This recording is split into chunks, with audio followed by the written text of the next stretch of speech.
안녕하십니까. 5월 옵션 만기를 하루 앞두고 주요 시황과 옵션 상황을 말씀드리겠습니다.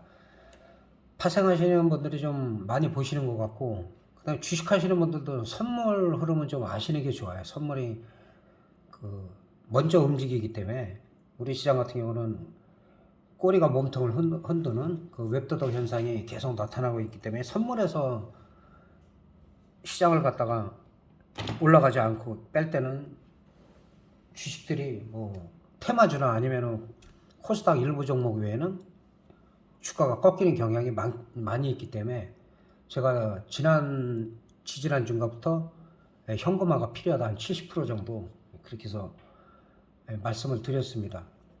현재 미국 시장은 전저점을 깨지 않았었는데 결국은 깼어요. 깼고 밑거리를 좀 달기는 했는데 완전하게 오늘 야간에 올라오느냐, 어느 정도까지 올라오느냐.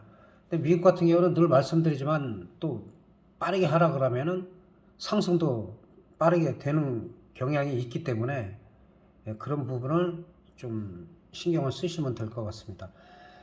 그리고 지금 장외 나스닥에서는 지금 한 104포인트 정도가 상승을 하고 있기 때문에 시장 자체가 추가적인 뭐 악재가 없는 한 어느 정도 이 저점은 지켜지리라고 봅니다.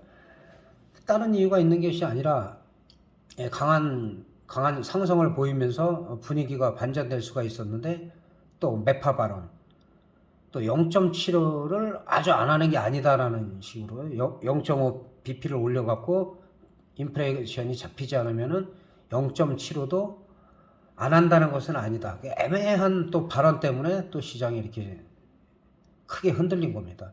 그래서 이런 부분은 어차피 뭐 0.75를 올리던 금리 인상을 해갖고 인플레이션을 잡기만 한다면 오히려 또 강하게 또 상승할 수가 있는데 아직까지 거기에 대한 불안감이 계속 여기서부터 계속 불안감이 생기기 때문에 파월 의장이 0.75는 생각하지 않고 있다. 거기서 또 이렇게 강하게 밑꼬리 달고 반등을 했다가 또 꼭 그런 것만은 아니다. 또 애매한 발언으로 또 이렇게 시장을 갖다가 흔들고 있습니다. 그래서 어차피 금리 인상을 해야 되는 것이고 인플레이션이 잡을 기미가 없으면 0.5bp든 아니면 0.75든 계속해서 금리는 인상될 수밖에 없다.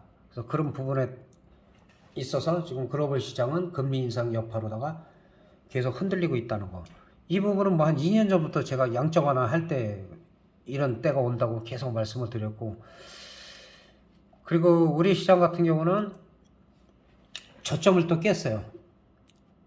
이때 저점을 깨지 않고 잘 유지를 했었는데 1월 28일 저점을 깼는데 그나마 다행인 게 항상 이탈하더라도 밑거리를 강하게 달고 오늘도 양봉으로 끝나긴 했는데 지난번에 저점 그 부근에서 거의 마감이 됐습니다. 그래서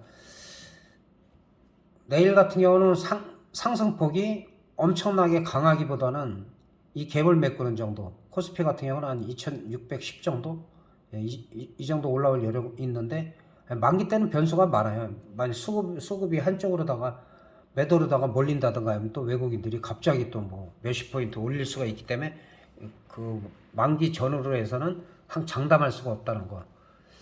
그리고 내일이 옵션 만기이기 때문에 이제 일단 선물이나 옵션이 중요하겠죠. 338이 저점입니다. 그래서 지난번에 저점을 또 깼고 다행히 지난번에 저점을 이틀에 걸쳐서 밑거리 달고 오늘도 양봉으로 마감이 됐어요. 그럼 내일 같은 경우는 오늘도 장중에 어제 같은 경우는 5포인트 가량이 올라왔기 때문에 오늘 뭐 올라가더라도 크게 갈 수가 없는 상황이고, 그렇다고 글로벌 시장 전체가 좋아진 것도 아니기 때문에 그 미국 시장의 전 저점을 깬 거에 비해서는 그래도 선방을 했다라고 볼 수 있고, 올라가더라도 이 3일 전에 저점에서 이 갭하락, 항상 이 갭을 메꿔야 되기 때문에 갭자리가 한 345가 조금 넘기 때문에 올라가더라도 한 2포인트, 만기 때가나 변동성 클 때는 한 5포인트가 예상하지 못한 5포인트가 올라갔을 때 풋옵션이든 콜옵션이든 1000% 이상이 터진다는 거. 근데 예측을 하고 있으면 한 4포인트 올라가더라도 중박 정도 한 400%에서 한 6, 700% 이 정도밖에 나올 수가 없어요. 그래서 지금 현재 상황으로는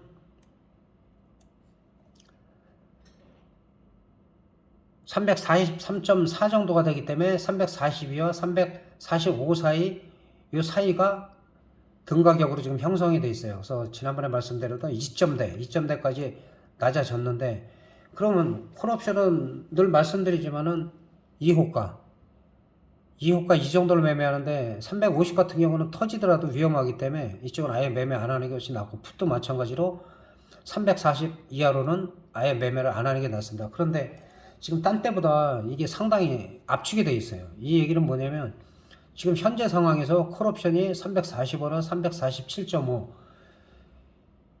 이 상태에서는 대박으로 터지기는 힘들어요. 풋도 마찬가지로 1.29나 0.53이 340이 대박이 터지기 힘들다. 뭐 한 300%, 400% 많이 터지면 한 500% 안팎.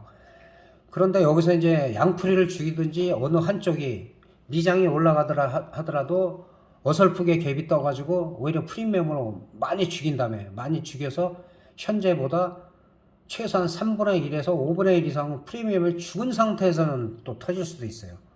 그래서 그 흐름을 갖다가 장 초반에는 좀 상당히 흔들 것 같고, 만약에 콜 쪽으로 간다 해도 콜이 갭상승해갖고 갭상승이 크지 않고 바로 원웨이로 치고 못 가고 누르면은 어느 정도 시간이 지나서 자리를 만든 다음에 시세가 나올 가능성이 있어요. 그래서 현재 가격으로는 대박이 나오기는 쉽지가 않다. 그러나 콜이건 푸시건 프리미엄이 많이 죽은 상태에서는 그거는 언제든지 나올 수가 있는 거죠. 현재 가격대는 좀 그렇게 대박이 터지기는 그렇게 녹록지가 않다. 지난번에 제가 30분 방송으로 아직까지 저점이 확인이 되지 않았다라고 지금 제가 말씀을 드렸죠. 지난주 일요일날 올린 영상에 30분 방인데 저점이 아직 확인되지 않았다. 이 반등이 나오더라도 그냥 뺄 때는 또 급격하게 빼기 때문에 계속 저점이 확인되지 않았다. 오늘도 마찬가지예요. 오늘도 또 어제 저점을 깨가지고 콜옵션이 반등이 나오긴 했지만 강하지가 않았어요. 강하지가 않았고 뭐 한 200%도 제대로 안 나왔기 때문에, 그래서 현재 가격상으로서는 막 크게 터지기가 쉽지가 않다. 그리고 프리미엄이 더 많이 죽은 상태에서는 중박 이상이 가능성이 있다.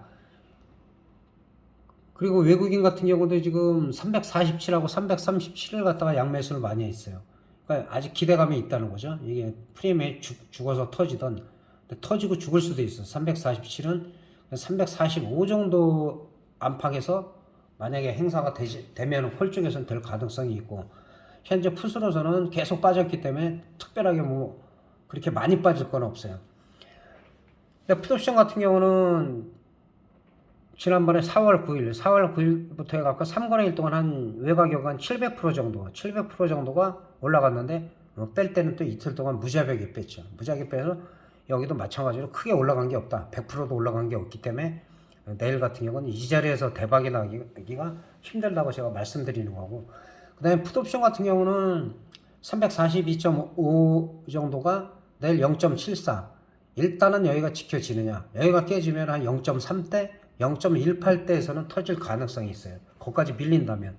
밀리지 않고 여기서 올라가면은 대박이 터지기가 힘들다.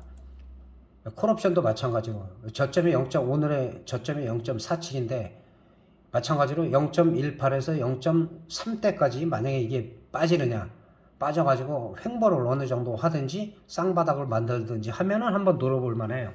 노려볼만 하고, 양매수도 현재 가격에서 양매수는 부담스럽고, 둘 중에 하나 프리미엄이 다 죽은 상태에서는 양매수가 가능하다고 볼 수가 있겠습니다. 그래서 다시 한번 강조드리면은, 옵션 하시는 분들은 이 외가격은 혹시나 해가지고 막 0.13, 0.1 이런 거는 매매를 하면 안 되고, 예를 들어서 0.45 이런 것들이 크게 터지는 거는 0.05에서 0.08에서도 터져요. 터지는데 그나마 0.08에서 0.18 사이에서는 뭐 한 1000% 정도 터지는 경우가 많이 있어요. 많이 터지면 한 2000%도 나오고. 근데 지금 변수가 이거 콜옵션은 345다. 이게 0.3까지 밀리느냐 안 밀리느냐. 그래야지 중박에서도 좀 뭐 한 6, 700% 이상이 나올 가능성이 있고, 현재 가격에서는 그렇게 크게 나올 수가 없다. 그다음에 342도 마찬가지고, 그다음에 340도 마찬가지. 그러나 337.5 이런 아래는 절대 매매를 해서는 안 된다는 거 다시 한번 강조드리겠습니다. 그리고 시장이 좋지 않은 상황에서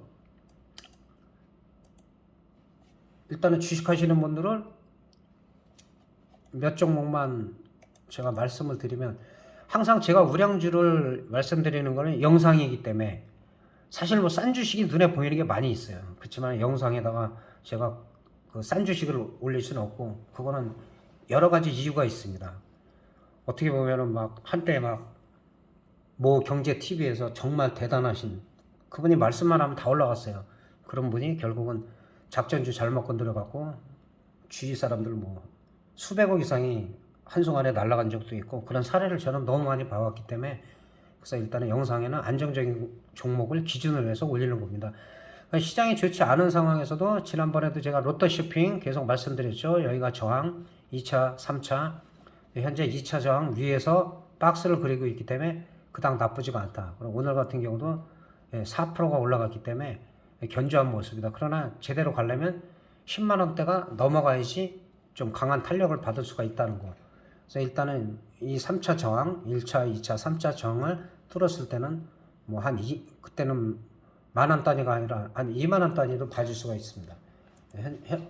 분위기가 안 좋은 상황에서는 상당히 괜찮다. 삼성전자는 우리 대표주기 때문에 뭐 8만 전자, 뭐 7만 전자에서 결국은 지금 6만 전자라고 하는데, 삼성전자가 좀 강하게 가려면 지난번에 이 라인 6만 8천 원대에 올라와야 돼요. 일단 올라와야 되고, 지난번에 그 저점이었던 7만 1천 원, 7만 2천 원대가 좀 강한 저항이 되고, 이 저항을 뚫었을 때도 7만 한 5천 원, 6천 원대가 저항이 있고, 늘 말씀드리지만 이런 종목들은 조금씩 꾸준히 모아가고, 그 부담 없는 정도로 모아가고, 아예 없다고 적금 든다고 생각하고 모아가면은 괜찮습니다.